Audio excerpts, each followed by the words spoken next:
hijab ban in Karnataka's educational institutions is in its final stage. A few hours from now, the Supreme Court will announce its verdict on the 23 petitions that have challenged the Karnataka High Court judgment. The 10-day marathon hearing in the Supreme Court in the month of September witnessed the ecosystem building the argument that hijab is a religious right. So as far as the judgment is concerned, it is expected to be delivered by two judges at around 10:30 this morning, where a bench of justices Hemant Gupta and Sudhanshu Dhulia had reserved its judgment on the pleas on to 22nd of September after hearing arguments for 10 long days. Now the judgment on these pleas has been on the cards this week, as Justice Gupta, who is heading the bench, is due to retire on this month's October 16th. So the March 15th order of the Karnataka High Court clearly said that wearing hijab is not an essential religious practice and that students can't object to the prescribed uniform laid down by the institutions. Legal editor Harish Nair joining us this morning with the details on what's expected.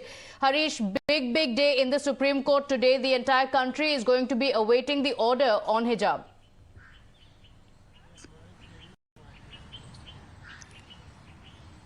Yes, that's right. Good morning, Pratibha. That's right. Big day, very big day, a very crucial day as far as the raging hijab controversy is concerned.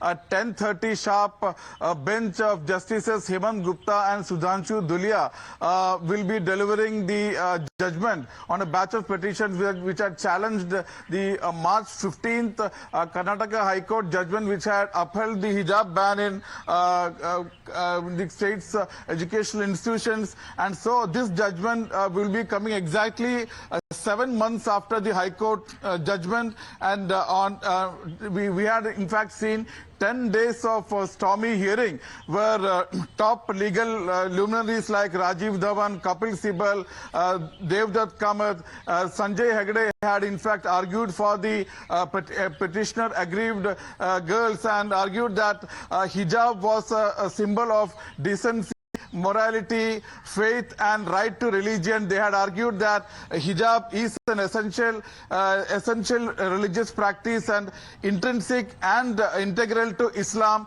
They had also argued that several high courts have ruled that women have a right to choose a dress according to religious injunctions, and that is a part of fundamental freedom of religion.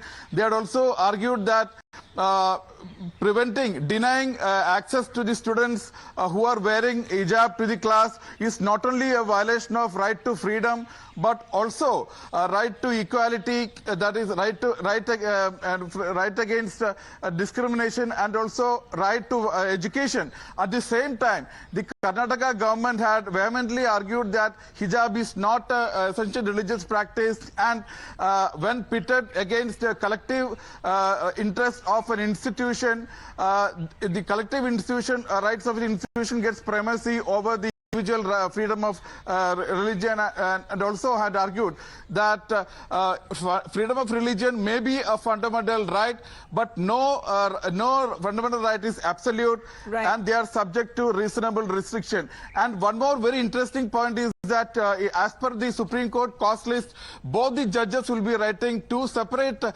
judgments, and the point of interest will be whether they are concurring or a split verdict, because going by the tone and tenor of the hearing, Justice Dhulia and Justice Hemant Gupta had differed on different aspects of this matter. So all eyes on the Supreme Court if there is a split verdict, just in case, because earlier, Harish, what was being said that the matter could also be referred to a 5-judge bench in the case to take up the verdict as far as the hijab case is concerned. Please do stay on with us, because the Supreme Court today will be pronouncing its verdict on the petition challenging the Karnataka High Court verdict that maintained that hijab is not an essential practice to Islam and all students will have to follow the dress code, that is the uniform.